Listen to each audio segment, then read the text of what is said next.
Bem, meus amigos, então, boa noite mais uma vez.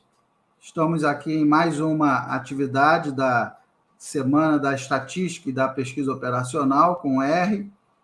E, como eu já expliquei em outras oportunidades, né, a nossa ideia, do Tiago e minha, foi unir, né, nós temos duas comunidades, né, uma é a comunidade de estatística, do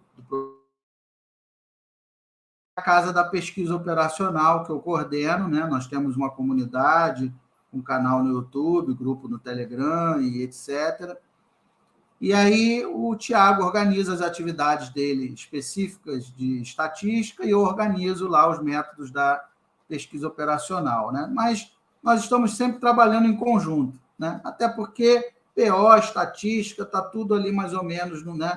Ali no mesmo bolo. E aí a ideia que nós tivemos esse mês foi unir, né? Ao invés de eu organizar um evento e ele organizar outro, nós pensamos em unir aí essas atividades, pegando, né, inteligência computacional, algoritmos, enfim, pesquisa operacional, estatística, né? Então essa que foi a ideia para o público entender, né, o que está acontecendo, qual foi a proposta aí desse evento que nós estamos fazendo aí, né, durante esses 10 dias. Então, de antemão, gostaria de agradecer ao mestre Júlio Trecente, né? Júlio Trecente, que é professor do curso R, não é isso, Júlio? Então, Aí, muito boa noite, pessoal. bacana. Vai falar um pouco para a gente aí sobre Deep Learning, que é um assunto que está na crista da onda. Meus alunos lá no Instituto Militar de Engenharia adoram esse assunto. Né? Eu dou aula na computação do Instituto Militar de Engenharia. Então, eles, né, adoram redes neurais artificiais, deep learning, enfim, os TCCs que eles fazem, os projetos, né, sempre esse assunto sempre aparece, né? Então, é um assunto muito bacana, muito interessante. Então, de antemão, eu agradeço ao mestre Júlio pela sua disponibilidade, né? E antes da gente começar a apresentar o conteúdo propriamente dito, eu gostaria que o mestre falasse um pouco da sua trajetória, da sua experiência, como é que você foi abduzido por essa área, porque ninguém nasce sabendo de Deep Learning, né? Então, como é que você foi abduzido por essa área, que é um buraco negro, né? Você entra, nunca mais sai, né? Ele te suga e tu fica lá dentro, né? Nem luz escapa, né, cara? Então, eu queria que você contasse um pouco dessa sua história, como é que você foi, né? Para a gente te conhecer, para a gente conhecer melhor, para a comunidade te conhecer. Legal. Professor Marcos, muito obrigado pela introdução e pelo evento que vocês estão organizando, junto com o Tiago também, uma grande pessoa aí da comunidade. Aproveitando para dar boa noite aí para a Brenda, para o Eric, para o Ariel, que é o Learn ali, a Camila, o Rubens e todos os demais que estão chegando aí. É uma galera. Não, eu estava na Assistindo. live anterior, tinha gente de Tocantins, Curitiba, São Paulo, tinha gente do Top. Brasil inteiro assistindo. Muito legal, muito legal. As vantagens de ter alguma coisa online, né? Traz para todo mundo essa participação, muito legal mesmo. Cara, eu trabalho no fundo, eu trabalho muito com faxina de dados, né? Eu mexo com bastante com coisas de dados bem desarrumados, que geralmente vêm de dados públicos e tal. Eu sou estatístico de formação, vim lá do Instituto de Matemática e Estatística.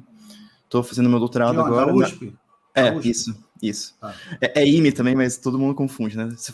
Eu falo que eu sou do IME, aí o pessoal fala, você é do IME? IME-USP. Você é do Rio de Janeiro?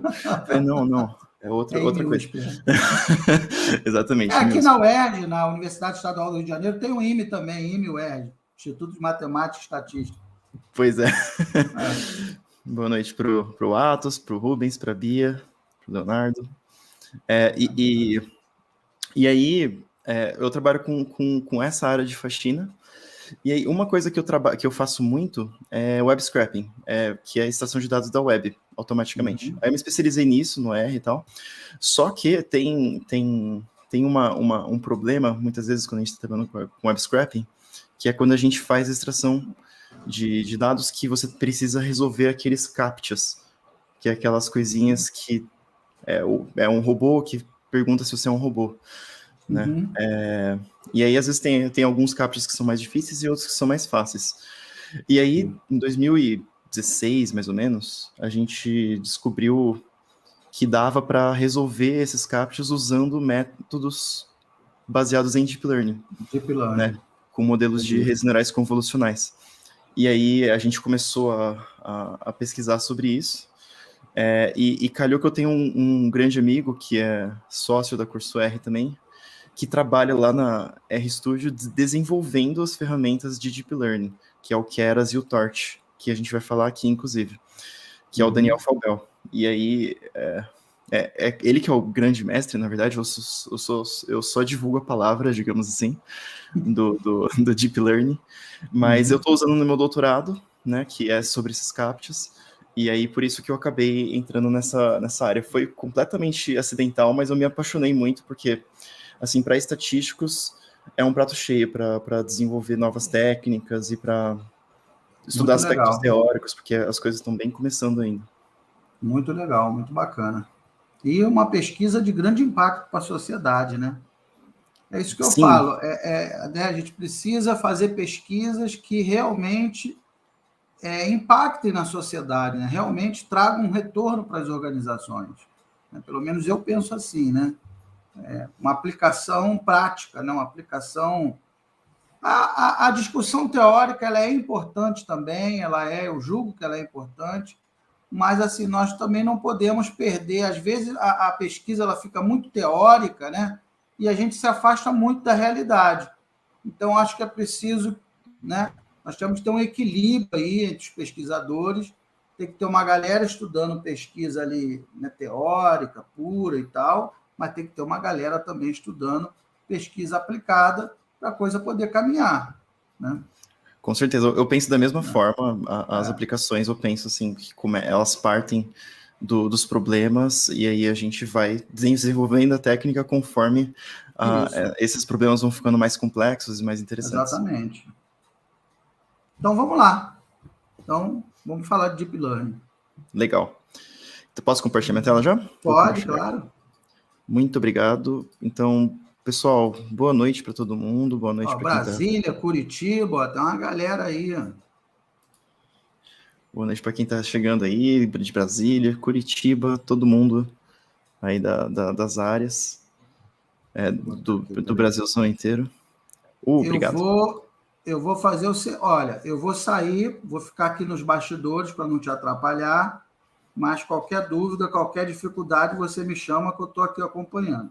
Tá bom, obrigado, doutor Marcos, valeu. E aí, no final, eu vou deixar para fazer as perguntas no final, para você seguir sua linha de raciocínio. No final, vou fazer a triagem aqui das perguntas e a gente vai conversando. Tá? Beleza, muito obrigado.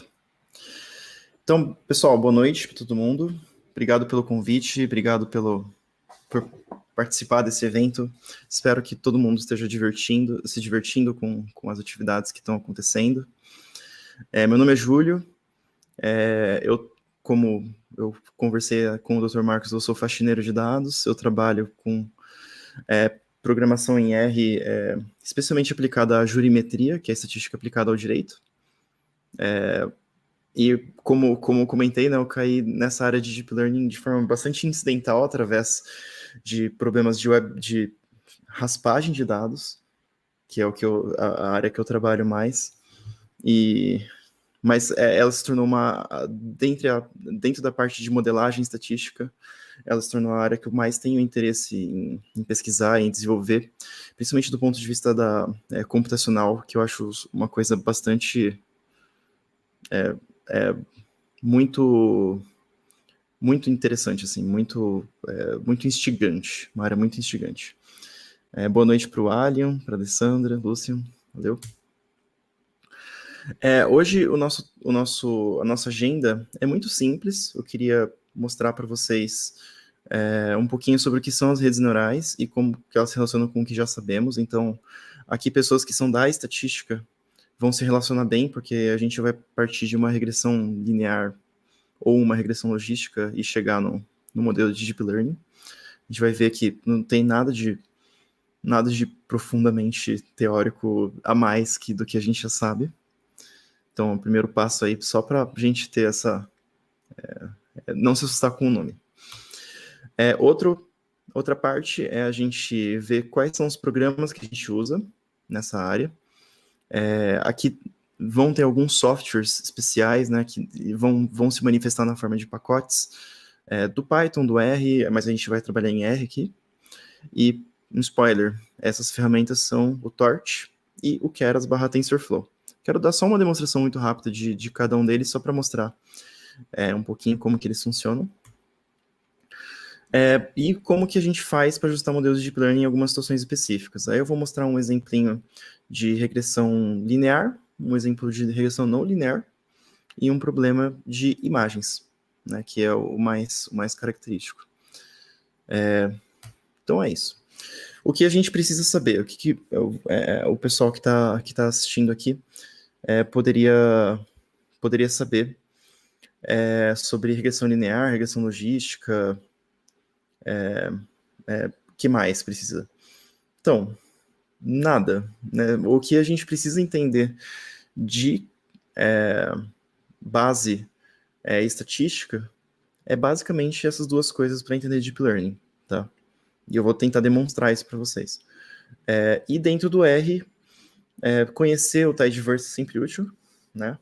Todos nós gostamos do Tidyverse, mas para os fins de realizar as atividades aqui relacionadas a Deep Learning, a única coisa que a gente precisa ter de base é o conhecimento básico de R, né? Como que as coisas funcionam, como trabalhar com vetores, como trabalhar com data frames, matrizes e coisas assim.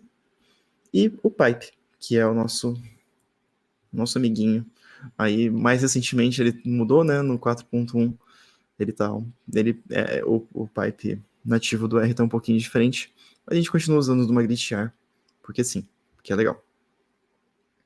Tem algumas pessoas fazendo perguntas aí sobre jurimetria, depois eu posso retomar. No final a gente volta ao tema. Beleza, valeu. Só para quem tiver interesse em pesquisar isso de forma mais aprofundada, né? Aqui a gente vai só tocar a superfície. Eu recomendo muito o livro Deep Learning Book. Esse livro é sensacional, que é do Ian Goodfellow, Benjo e do Aaron. Esse livro é, assim, muito legal, porque ele é super aplicado, ele não perde tempo em coisas muito, muito teóricas, e ele também trata muito bem dos termos, das terminologias das coisas, assim, ele unifica realmente áreas de computação e da estatística. E é muito legal de ver. Especialmente o capítulo sobre regularização. Quem quiser estudar sobre regularização, muito legal esse livro mesmo. Existe esse livro que é o Deep Learning with R. Ele foi feito pelo J.J. Allaire e mais pessoas da RStudio. Eu acho que com o Cholet também. Eu acho que com o Cholet, que é o autor do Keras, que é um livro muito legal também. E tem esse blog, que para mim é uma das coisas mais legais dentro desse contexto, que é um blog da RStudio sobre inteligência artificial. Então aqui tem vários posts muito interessantes, alguns mais avançados, alguns um pouco mais simples, sobre diversos temas, né? Sobre time series, né? Para trabalhar com redes neurais em problemas de séries temporais, coisas relacionadas a como relacionar o Torch com TED Models, classificação de áudio, várias coisas, LSTM, um monte de aplicação da hora.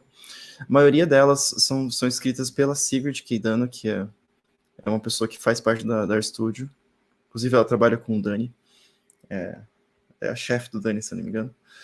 Daniel Falbel, que eu tava comentando. Mas é muito legal esse blog, porque ele deixa todos os códigos abertos para você ir reproduzindo os exemplos e para fins de estudar como as coisas funcionam, qual que é o melhor jeito de escrever tal coisa ou outra coisa, para mim é a melhor referência. Por que esse tema é importante? porque tem muito hype em torno do tema, então mesmo se você não atua com Deep Learning no dia a dia, vale a pena conhecer os conceitos gerais, porque no fundo você já sabe Deep Learning. Se você sabe regressão logística, você meio que sabe Deep Learning. Então, é melhor conhecer um pouquinho e saber discutir sobre isso do que simplesmente ignorar e deixar as discussões passarem, né? Porque as empresas cobram, a academia está pesquisando sobre isso e tem várias coisas interessantes acontecendo. O mercado de trabalho está exigindo e muitos avanços de estatística ocorrem no contexto de Deep Learning atualmente. Né? É claro que hoje em dia também existe a área de causalidade, que é extremamente importante para ser pesquisada, que ela vai inclusive além das terminologias estatísticas que a gente trabalha comumente, né? Mas a área do Deep Learning também é uma área super importante para ser investigada, justamente porque a gente tem muito pouco resultado teórico. A gente tem muito resultado empírico sobre esse tema, mas é pouco resultados teóricos. Então, para estatísticos, isso é um prato cheio, né? Para quem trabalha com probabilidade, estatística, para tentar estudar as propriedades disso do ponto de vista acadêmico, é super interessante. A primeira coisa que eu queria fazer é um disclaimer, tentando dar uma desconstruída no conceito, tá? A gente fala muito de Deep Learning, e por conta das aplicações de Deep Learning serem muito interessantes e muito úteis em alguns contextos interessantes que são populares hoje em dia, né? Como coisas relacionadas a redes sociais, coisas relacionadas a análise de textos, entre outras atividades. Isso entrou no hype da inteligência artificial como um todo, que ela é muito forte hoje em dia no mercado, e vale a pena desconstruir algumas coisas, né? A primeira é por que a gente chama de aprendizado profundo. E não quer dizer profundo, nesse caso não quer dizer que a gente está aprendendo as coisas profundamente. Não quer do ponto de vista cognitivo. Tá? Isso que é o mais importante de deixar claro. O profundo do Deep Learning, né, do aprendizado profundo, vem da utilização de camadas de computação. Então é simplesmente isso. E, assim, existem inspirações nas redes neurais, das redes neurais profundas, né? Existem inspirações relacionadas a funcionamento do cérebro, coisas assim, mas na prática o que a gente faz são aplicações de camadas de computação lineares e não lineares. É isso, tá? É isso que é importante de sempre deixar claro, porque tem nada de cérebro, essas paradas assim, super profundo, não. E simplesmente redes neurais profundas são redes neurais que aplicam várias camadas de computação. E eles chamam profundo porque a gente tem várias camadas. E o número de camadas é definido como profundidade. Olha só. Então, uma definição matemática, simplesmente. Um nome alternativo, acho que eu coloquei 2 nomes aqui repetidos, mas é um nome alternativo só, que é o aprendizado de representação em camadas. Esse é o termo que, por exemplo, alguns pesquisadores famosos sobre o tema, se eu não me engano, posso estar enganado, mas provavelmente o François Chollet, que é o autor do Keras, do pacote Keras, do Python, né? Ele prefere esse termo, por exemplo, para definir. O Ian Goodfellow não tenho tanta certeza, mas eu acho que o Chollet, ele define dessa forma. Porque, no fundo, o que a gente está fazendo é um modelo de aprendizado, né, do ponto de vista de aprendizado estatístico, né, ou aprendizado de máquinas, que são sinônimos, e de representação, porque o que a gente está fazendo são contas, a partir de uma base de dados, a gente tem uma base de dados, a gente faz uma conta com ela, que é uma aplicação de uma função linear, por exemplo, uma multiplicação de matriz, e uma aplicação de uma função não linear, por exemplo, uma curva logística, alguma coisa assim. E quando a gente faz isso várias vezes, a gente cria uma representação da base de dados original.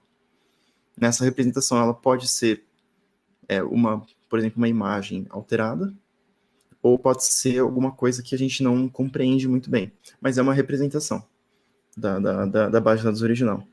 E a gente faz isso em camadas, né, aplicando operações em camadas. E aí eu queria agora, feita a desconstrução sobre o termo, vamos desconstruir agora do ponto de vista técnico. Né? A gente fala muito sobre redes neurais, né? Só que a gente fala, às vezes, sem compreender muito bem o que é, né? E da onde parte, né? As redes neurais, no fundo, são uma forma da gente generalizar ou tentar expandir os modelos de regressão linear que a gente conhece. Tá? Então, por exemplo, uma regressão linear, que, do jeito que a gente conhece, né? Com os alfa mais beta x1 mais beta x2 e coisas assim, é uma rede neural com uma camada, né? Sem ativação ou considerando uma ativação chamada ativação linear.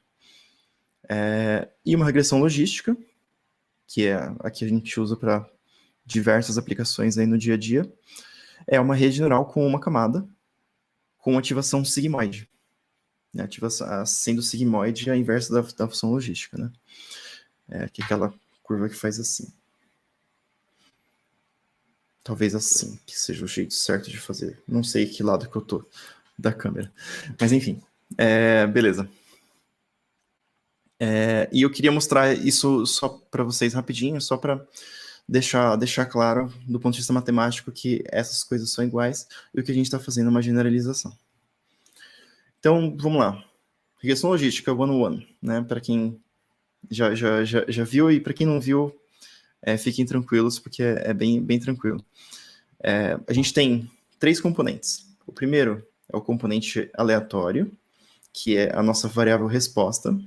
Né? Os modelos de regressão são modelos condicionais, então a gente está estudando a variável resposta, que tem uma distribuição qualquer, mas a gente está assumindo aqui que elas estão fazendo parte da família exponencial. Em particular, a gente tem a resposta normal, que é gaussiana, tem resposta gama, tem várias, e tem, por exemplo, para a regressão logística, resposta binomial ou Bernoulli.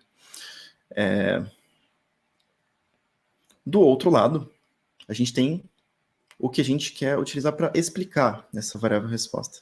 A gente tem as variáveis explicativas dentro desse modelo condicional, que são os componentes, que é o que a gente chama de componente sistemático. Né, os textbooks de modelo linear generalizado fala dessa forma. E aí a gente tem os parâmetros, que são os betas da regressão. Né, a gente multiplica cada variável explicativa por esses pesos, que são esses betas da regressão, e aí a gente associa isso com a resposta. Na verdade, com o valor esperado da resposta. Só que, muitas vezes, o escopo de variação da variável explicativa e da variável resposta é diferente. Né? A probabilidade, por exemplo, que é o valor esperado de uma Bernoulli, de uma resposta que é binária, é uma probabilidade cujos números valem entre 0 e 1. Né? Só que x-beta, as minhas variáveis explicativas podem variar qualquer coisa. E beta também. Então, por fins computacionais e também por essa explicação mais ou menos lógica, né, que eu dei, intuitiva que eu dei, existe a função de ligação, que ela transforma as variáveis explicativas que estão num escopo de variação para outro escopo de variação, que é o do valor esperado da variável resposta. É claro que isso é uma explicação super genérica, né? Tem outros motivos pelos quais a gente usa função de ligação, e não necessariamente a gente precisa usar em todas as aplicações, tá? Mas a intuição é essa, né? A gente tem as explicativas, a gente transforma ela para alguma coisa que está na variação da minha variável resposta. E simple like that. Para ajustar esses modelos, a gente faz o quê? A gente faz estimadores de máxima verossimilhança, né? Que é o que a gente faz em quase todas as aplicações de estatística frequentista. Para facilitar as contas, geralmente a gente usa uma variação da verossimilhança, que é essa função deviance.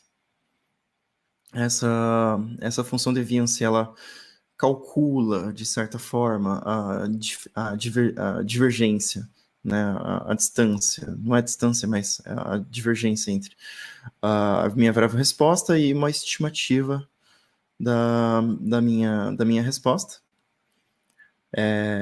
Essa aí, só para mostrar para vocês a formuleta, de uma resposta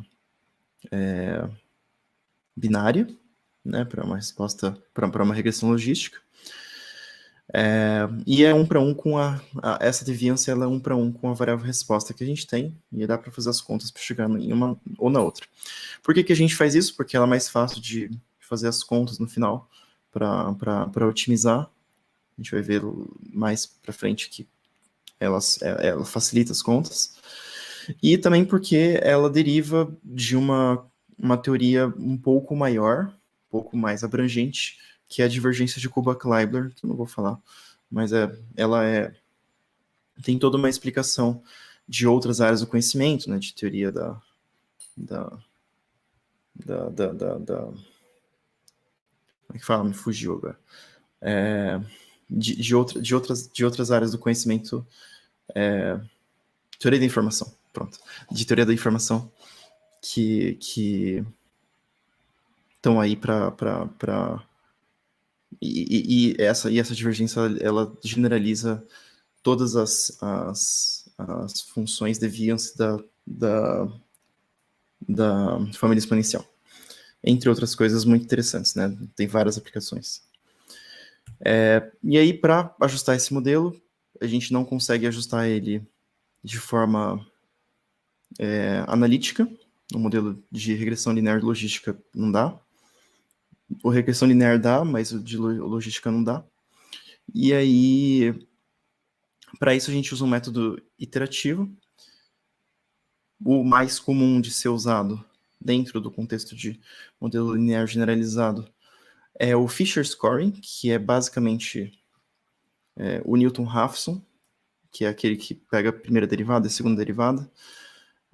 Só que ele substitui a segunda derivada pela informação de Fisher da verossimilhança. Não vou entrar em detalhes sobre isso, mas o ponto aqui é que a gente tem aqui os betas da regressão sendo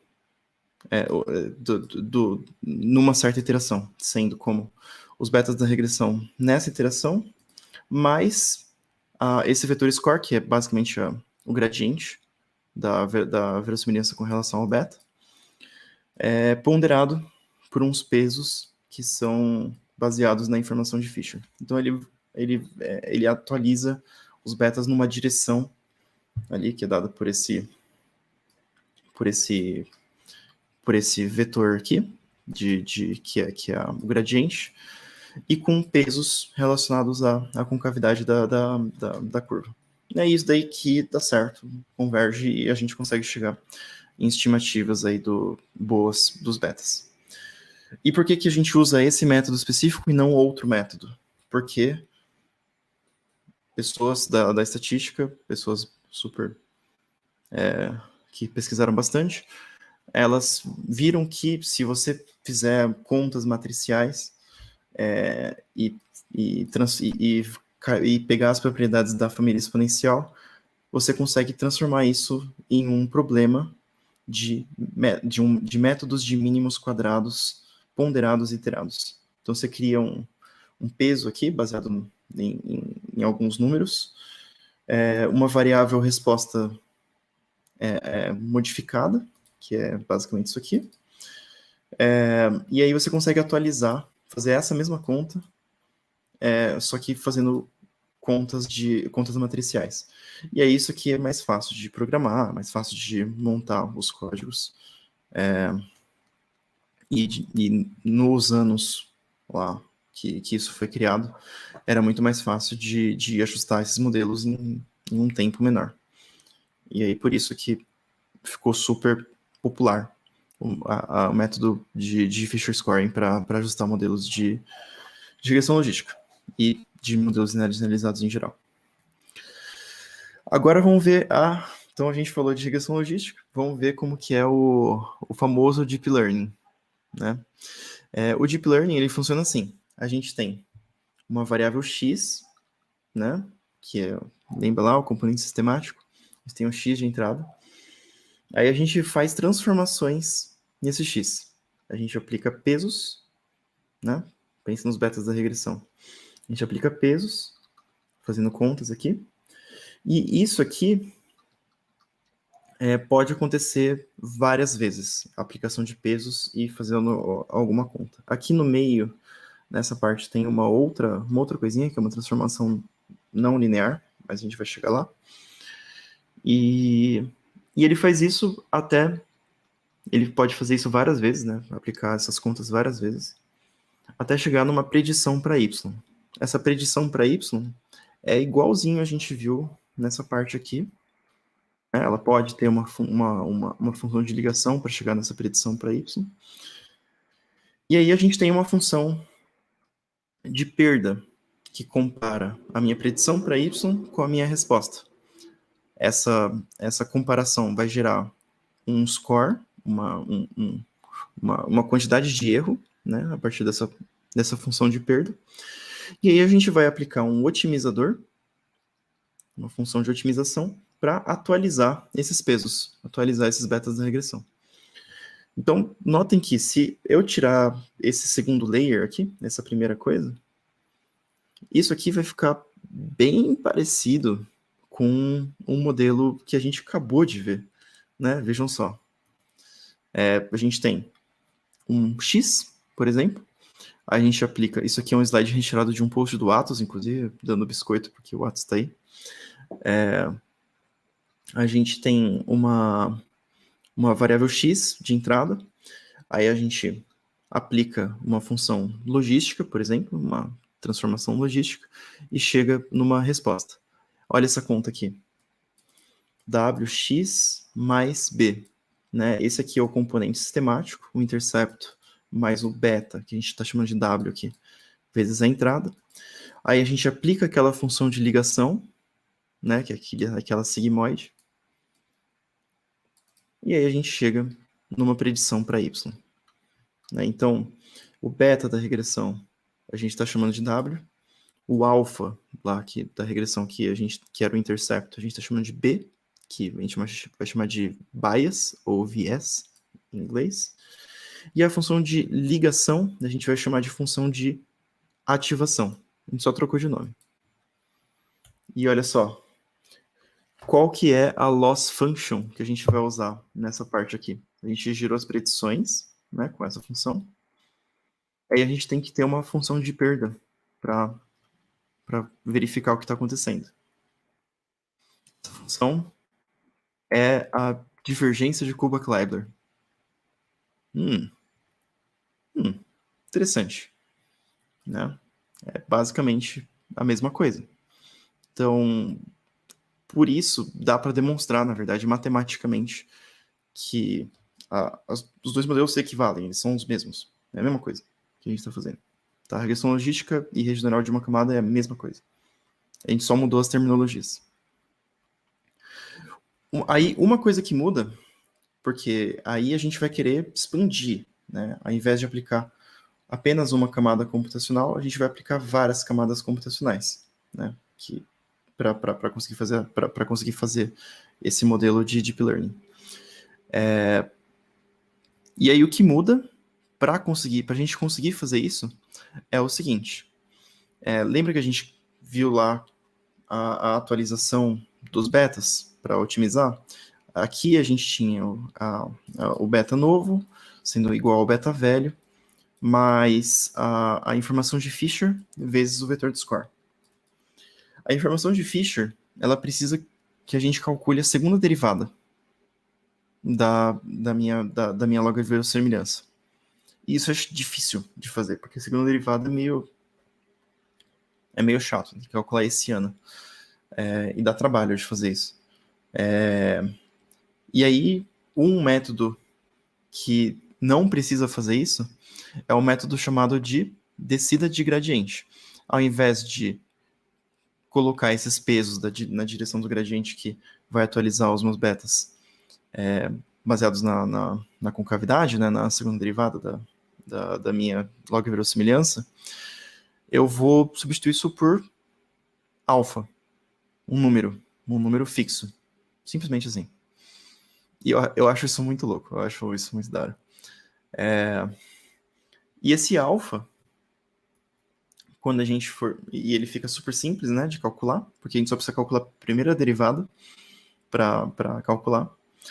Ele tem desvantagens, óbvio, né, porque a informação de Fisher vai fazer você andar com os pesos corretos aonde a função desce mais. Mas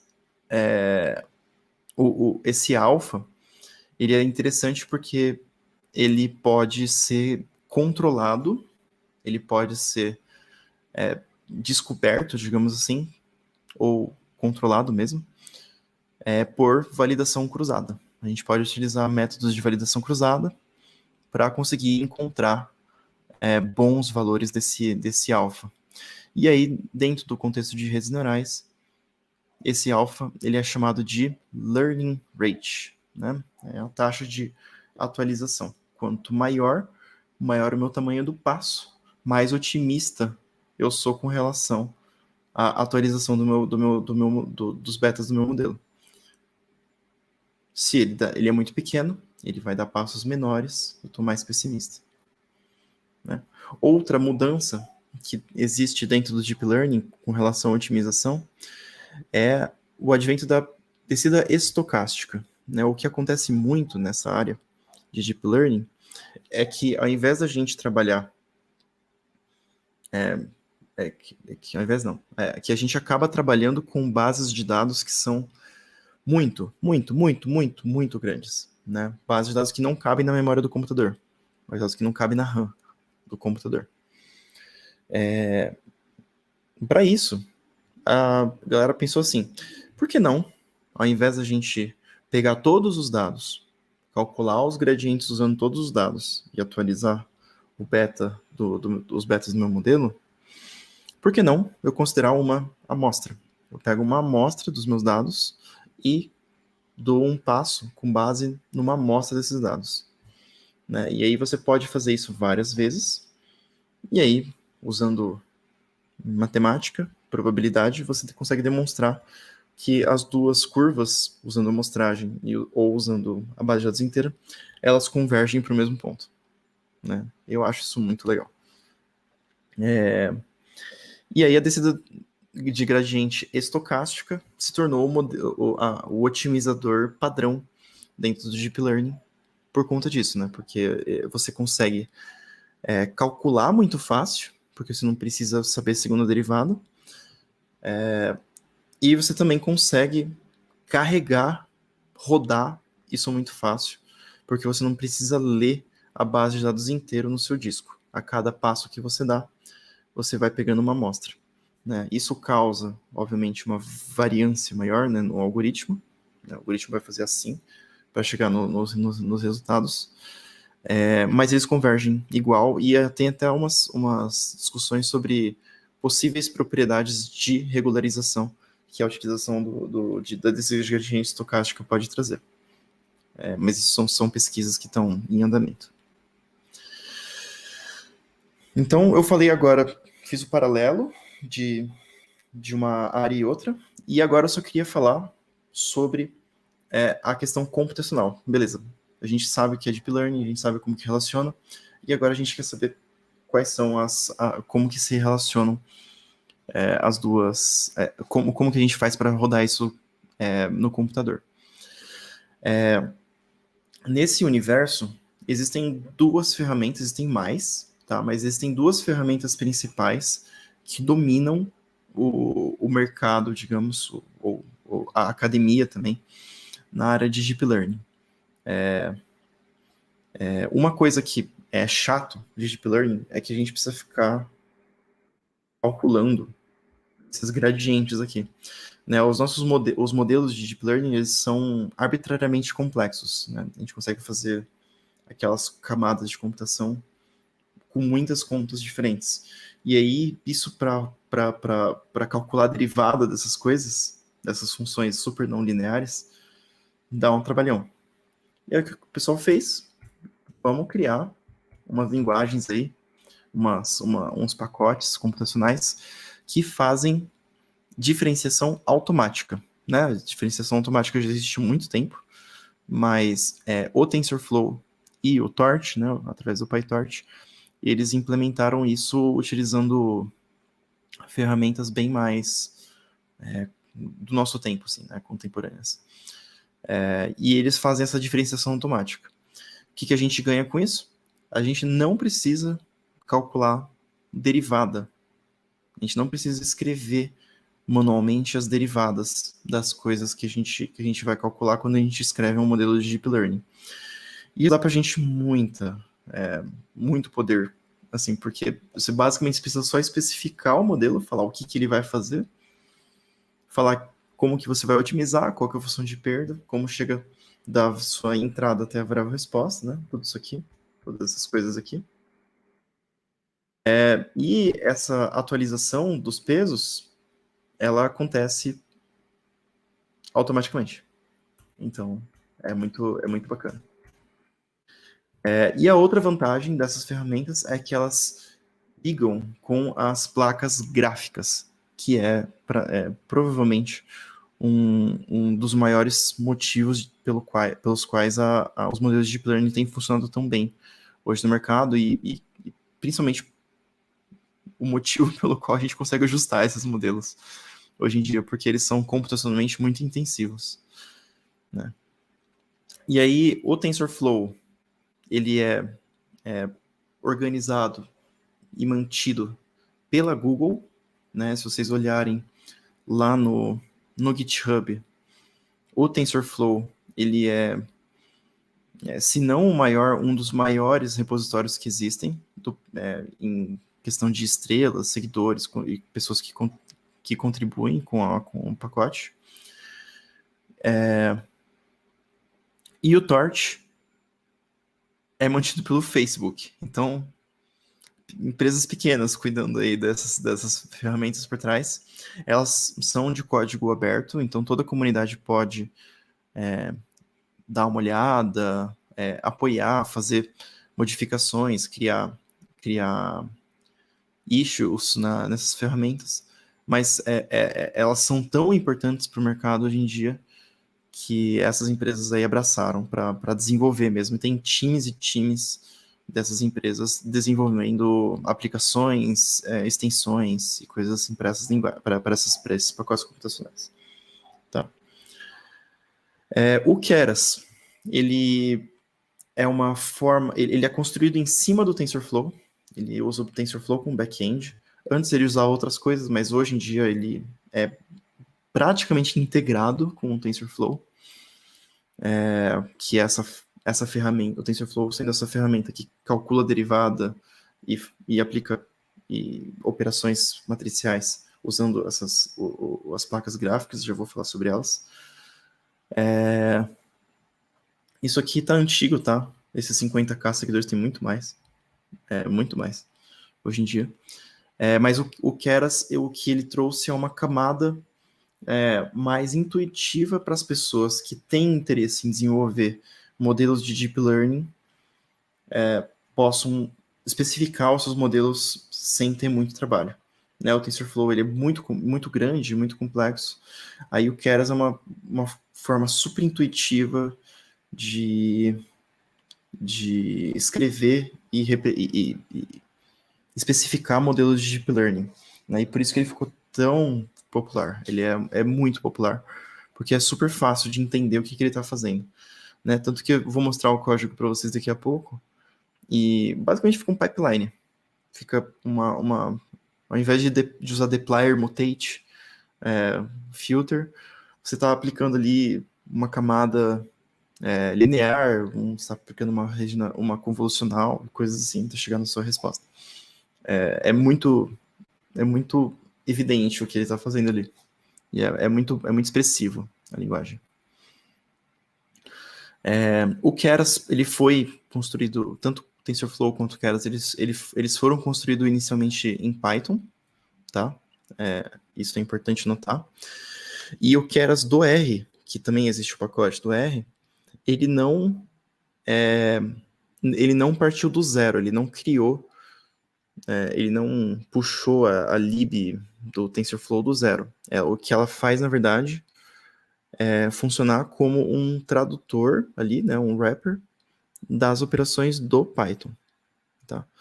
Então ele chama mesmo o Python por dentro do R. E isso é feito através de um pacote muito famoso, que é o pacote Reticulate. O pacote Reticulate foi, inclusive, me corrijam se eu estiver errado, o pessoal da RStudio, mas ele foi criado primeiro com o objetivo de funcionar como um back-end para o Keras. Né? Depois ele tem sido usado para muitas outras aplicações, mas a princípio foi para isso. Hoje, o Keras ele é mantido pelo Daniel Fabel, que é um brasileiro, né, que é nosso colega, sócio do curso R, inclusive, e trabalha lá na RStudio mantendo o Keras e o Torch. E o Keras ele se utiliza do pipe. Tá? Já o Torch, ele é construído inteiramente baseado na libtorch, que é em C e C++. Então, ele não é um wrapper do PyTorch. Ele é construído direto na lib, então ele não depende de Python. Tá? Essa é uma coisa interessante do Torch. É uma parte móvel ao menos, né? Da questão. Isso é bem bacana. E ele é também mantido e também foi criado, na verdade, pelo Daniel. O trabalho principal dele dentro da RStudio foi construir o Torch, que é muito legal. Esse em fase inicial de desenvolvimento pode sair daí, na verdade. Isso aqui já tá antigo. Não está em fase inicial de desenvolvimento, não. Tá muito louco já. Tá bem bacana. Tem algumas coisas que ainda estão em curso, estão acontecendo, mas tá ótimo, assim, já. Tá muito legal. O meu doutorado está sendo baseado nele. E aí eu falei das placas gráficas, né? Só especificando o que elas são. A placa gráfica é o que a gente usa para jogar CS, né? Pra jogar LoL. Vocês podem falar aí os joguinhos mais novos que eu já me perdi já. Jogar Among Us, entre outras coisas interessantes. E essas placas, elas têm a seguinte característica, né? Joguinho, para jogar joguinho, a gente precisa trabalhar com sombra, coisas 3D e coisas assim. Luz e sombra, para trabalhar com isso, o que a gente precisa geralmente fazer é multiplicação de matriz. Né? O que a gente faz são projeções das paradas. Isso são multiplicações de matrizes. Então essas Free Fire, boa, obrigado, Carol. Essas placas gráficas, elas foram desenvolvidas para otimizar esse tipo de conta, essas multiplicações de matrizes, em geral, né? E como que elas funcionam, né? No nosso computador tem um processador, que ele tem os seus núcleos de processamento, e a gente consegue paralelizar basicamente qualquer coisa dentro dele. Mas a gente tem poucos núcleos, né? A gente consegue paralelizar poucas coisas. As GPUs, já as placas gráficas, elas fazem coisas muito específicas, que são essas multiplicações de matrizes, mas elas têm muito mais núcleos de computação. Um monte mesmo. E aí a gente consegue paralelizar essas contas de uma forma inimaginável para processadores na CPU, né? E aí isso faz com que as contas elas fiquem 50 ou 100%, 100 vezes mais rápidas do que o que a gente faz usando só o processador. E multiplicação de matriz é basicamente o que a gente faz em Deep Learning. Então, é por isso que esses modelos ganharam muito com a utilização de placas gráficas, né? A ponto de ter desenvolvimento de arquiteturas, de hardware novo, só para tratar com desses modelos atualmente. Por exemplo, as TPUs, né, as Tensor Processing Units da Google, são feitos para trabalhar com TensorFlow. Então, eu acho que é isso que destravou assim, a área de Deep Learning, porque os modelos já existiam há muito tempo, né? Rede neural convolucional, por exemplo, nos anos 80 já existia. Mas a aplicação dessas coisas começou a crescer por conta dessa... Também pelos dados, né, que surgiram de vários tipos diferentes, textos, imagens, áudios e coisas assim, mas muito por conta do nosso poder computacional. Se você quiser escolher entre R e Python, fica à vontade, as duas ferramentas são muito legais. Uma coisa que é preciso afirmar é que a comunidade de Python é maior na área de Deep Learning, definitivamente. Isso não tem nem discussão. Mas desenvolver as coisas no R traz mais aprendizado sobre o tema, porque a gente está basicamente desbravando aí a área e conhecendo as aplicações ali desde o começo.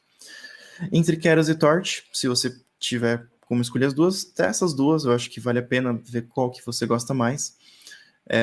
A do Keras, ela está mais consolidada, né, tem mais coisas feitas já, então tem essa parte boa, mas o pacote do R ele vai depender do Python, então às vezes algumas coisas são mais difíceis de instalar. E é um pouco mais difícil, ele é menos transparente, porque você tem que ficar olhando o código em Python no final das contas, para entender como que as coisas funcionam.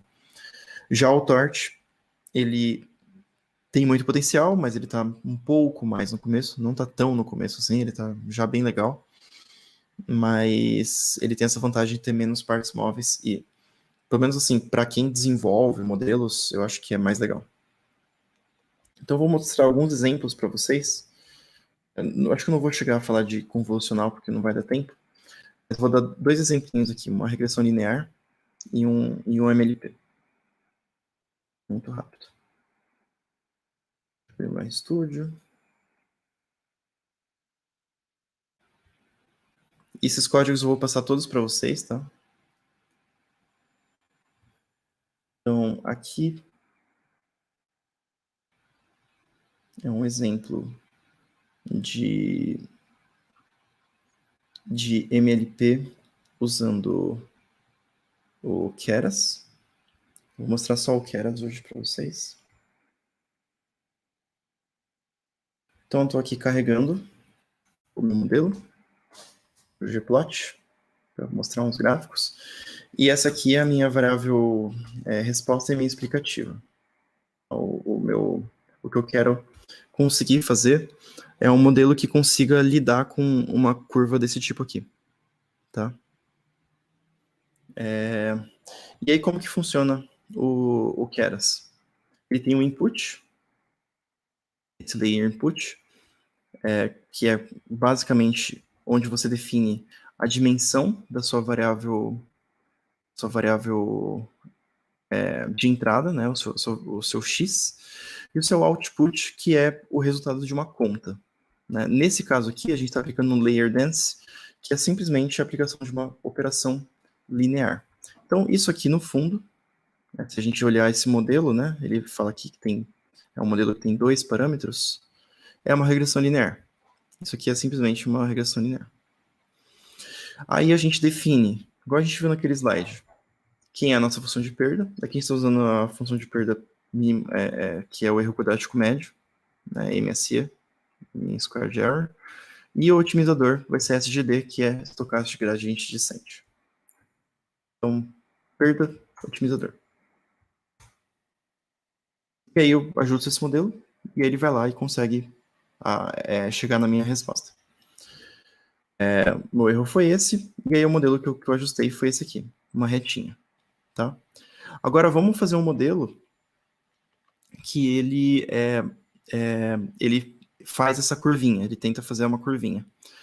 Para conseguir fazer isso, a gente precisa aplicar mais de uma camada. A gente pega a minha entrada, aí eu apliquei uma camada que cria 100 novas variáveis explicativas com base nesse meu vetor de entrada, fazendo várias contas, várias aplicações lineares, e depois eu uso essas 100 variáveis novas que eu criei num modelo de regressão simples, aqui, que é esse segundo layer, para chegar na resposta. Só que aqui a gente vai identificar um probleminha. Porque aqui a gente tem 301 parâmetros já, porque a gente tem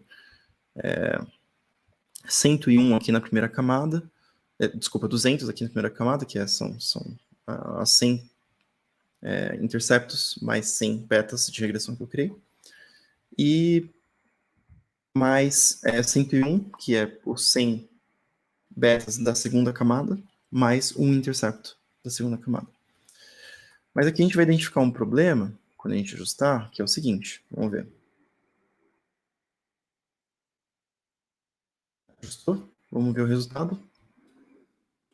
Ele continuou linear. Por quê? A aplicação de uma operação linear. Peraí que eu perdi meu mouse. Aqui. A aplicação de uma operação linear em cima de outra operação linear é uma operação linear. Então, isso aqui não está fazendo nada, na verdade. Estou só criando um modelo, né, que não é identificável. Mas o que a gente faz para conseguir resolver isso é, entre uma camada e outra, eu faço uma outra transformação nos dados, que é a aplicação de uma função não linear, que a gente chama de função de ativação. Nesse caso aqui, a gente está usando essa relu, que é uma ativação que a gente chama de Rectified Linear Unit, que é simplesmente uma função assim, que ela vale 0 se a minha entrada é negativa, e ela é identidade se a minha variável é positiva. E ela é não linear, então tá ok. Então, ela é tão filho de Deus quanto qualquer outra função não linear, e ela aí vai fazer o trabalho que a gente quer. Então, vou fazer a mesma coisa de novo. A única coisa que eu mudei no mesmo código é isso aqui. Ajustei o meu modelo.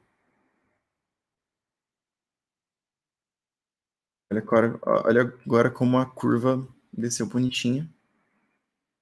E aí, eu consegui ajustar o modelo que ele faz essa curvinha. E aí, todos os modelos de Deep Learning, eles são gerados a partir de modificações nessa estrutura, que a gente chama de arquitetura do modelo. E aí, a gente vai aplicando coisas com diferentes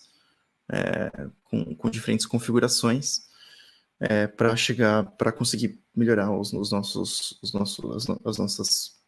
resultados, tá? Acho que esse tá bom de exemplo. Caso o pessoal tenha dúvidas, eu posso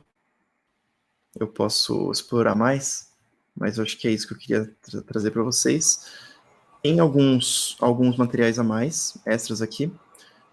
Se vocês tiverem interesse em acessar, tem um curso completo, o material é aberto, tá? Do curso de Deep Learning da Curso R.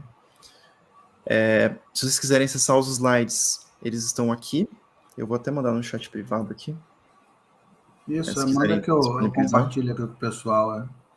Boa. E aí, se vocês quiserem acessar os códigos também, vocês podem entrar aqui nesses slides. Aqui tem vários exemplos, tanto do Torch quanto do Keras, para vocês experimentarem. Mas, claro, bom beber da fonte, né? Entrar nos pacotes ali originais para entender como é que funciona. Muito obrigado. Vou mandar aqui. Bem, professor, então, obrigado aí pela sua... Na verdade, isso não foi uma aula, foi um show, né? Você falou aí quase 6 meses de conteúdo em pouco mais de 1 hora, pô. Né? Valeu. Bacana. Bem, o assunto é muito interessante. Se deixasse, a gente ficaria aqui a noite toda falando, né? São muitos modelos interessantes, né? E aí é claro que nós teremos outras oportunidades para continuar explorando esse assunto, né? Vamos lá, vamos ver aqui algumas perguntas, então. Deixa eu ver aqui.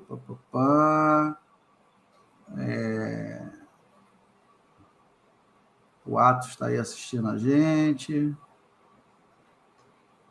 Carol. E, Mato Grosso na área.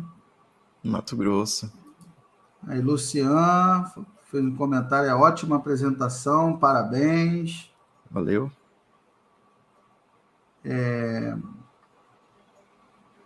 Aí a Josilei fez uma pergunta aqui. Olha só, ele falou, boa noite, Júlio. Não tem nada a ver com a live, mas como seria para entrar na área de jurimetria? Tem algum curso específico? E tem algum bizu aí para passar para ela? Tem. Eu dou aulas de jurimetria na PUC São Paulo, atualmente, e eu estou criando um curso ali dentro do Núcleo de Direito, Tecnologia e Jurimetria, lá da PUC São Paulo, e aqui tem alguns materiais das aulas que eu estou dando, são abertos, infelizmente os vídeos não são abertos, mas eu estou passando aqui no chat privado, vocês podem pegar. E também tem um excelente curso do José de Jesus, que é uma pessoa muito importante da comunidade,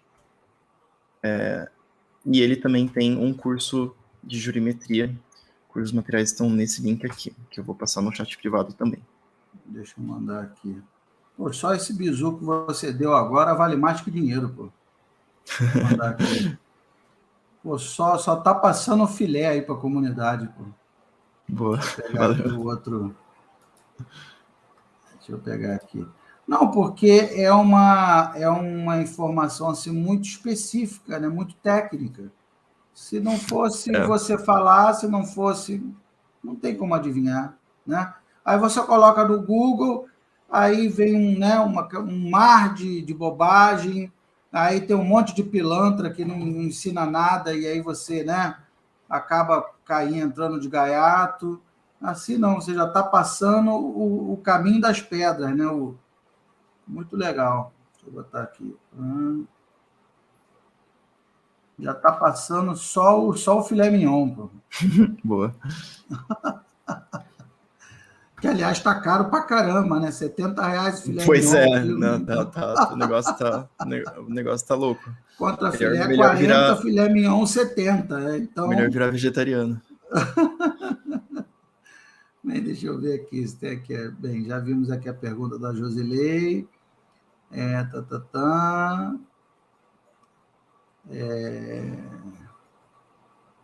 Vamos ver aqui. Aí o Ronaldo perguntou aqui, olha, tem Deep Learning Bayesiano? Algum desses pacotes trata desse assunto?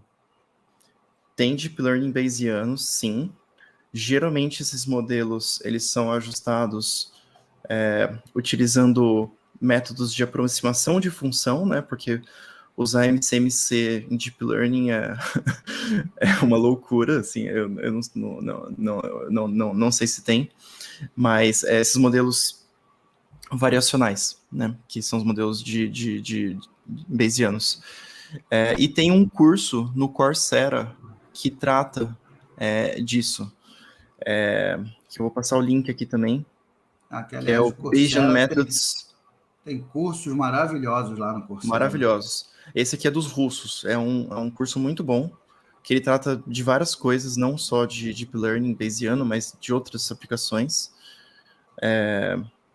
E agora, com relação a pacotes, existem sim algumas iniciativas, como o TF Probability, que é o TensorFlow probabilidade, que ele vai trabalhar com distribuições de probabilidade, e no RStudio AI Blog, que é um dos links citados na apresentação, né, que eu passei, tem algumas aplicações de Deep Learning usando essas técnicas de Deep Learning Bayesiano aplicadas ali. O código não é tão amigável, tá? É difícil. Não é difícil, mas não é tão... Você está falando dos russos? Rapidinho. Não. Tô falando do AI Blog. Deixa eu mostrar aqui. Tá. Aqui, ó. Os russos têm uma galera barra pesada também, pô.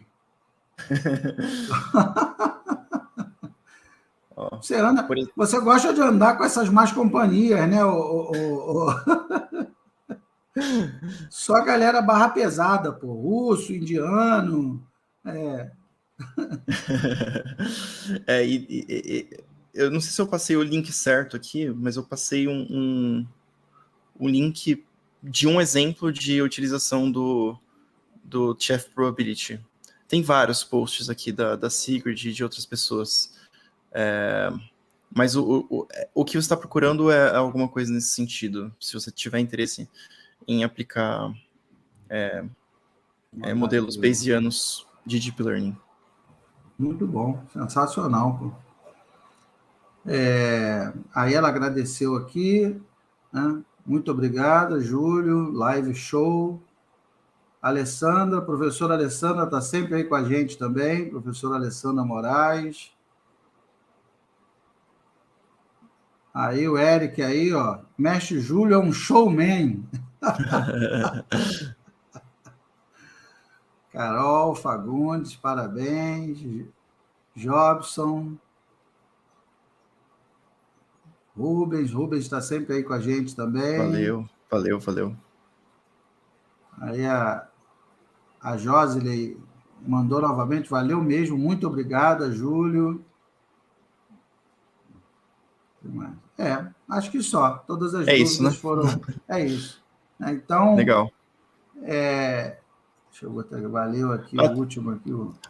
Tem uma do Rubens aqui. Rubens, cadê? Deixei passar? Bem é verdade. Recente. O Keras depende do Python aqui, né? Isso, essa aí. O Keras depende do Python. Então, é necessário ter o Python instalado? Isso ocorre com outros pacotes também? Exatamente. O Keras depende do Python e você precisa ter o Python instalado para conseguir rodar o Keras do R. Olha que curioso. O TensorFlow também é um pacote que faz isso e ele é tudo feito através do Reticulate. Só que assim, para não atrapalhar a sua vida, se você é uma pessoa que programa em Python e R ao mesmo tempo, o que esses pacotes fazem é instalar esses pacotes do Python, essas extensões do Python, em ambientes virtuais. Seja usando Conda ou seja usando VirtualEnv, né? Tem as duas opções ali dentro dos pacotes. E aí ele fica numa instalação separada do seu Python que você pode usar para outras coisas. Tá? Então não vai uma coisa não vai afetar a outra. Entendi. Então, mas é necessário instalar sim, precisa ter, senão não funciona. Entendi. Deixa eu botar aqui para ficar a gente aqui. Né? Opa. Entendi. Bem, então, meus amigos, mais uma vez aí eu gostaria de agradecer ao mestre Júlio pela sua disponibilidade, estar essa noite aqui conosco, compartilhando esse conhecimento, né? Deu para ver aí que o Júlio é um monstro na área, né? Tem muito conhecimento, muita coisa para passar. Com certeza vamos te explorar aí mais vezes, né? Se você tiver disponibilidade, é claro. Com certeza. Né? Considere-se já convidado também lá para a Casa da Pesquisa Operacional. Esse é um assunto também que nós sempre trabalhamos lá, né? Então, eu já mandei, inclusive, o link aqui para quem quiser visitar lá o canal da Casa da Pesquisa Operacional. Nós temos centenas de aulas lá, com vários métodos da PO, né? E aproveitar para divulgar também o nosso MBA, vai ser o primeiro MBA em pesquisa operacional e tomada de decisão do Brasil. O Júlio está fazendo um doutorado agora, pode confirmar o que eu estou falando.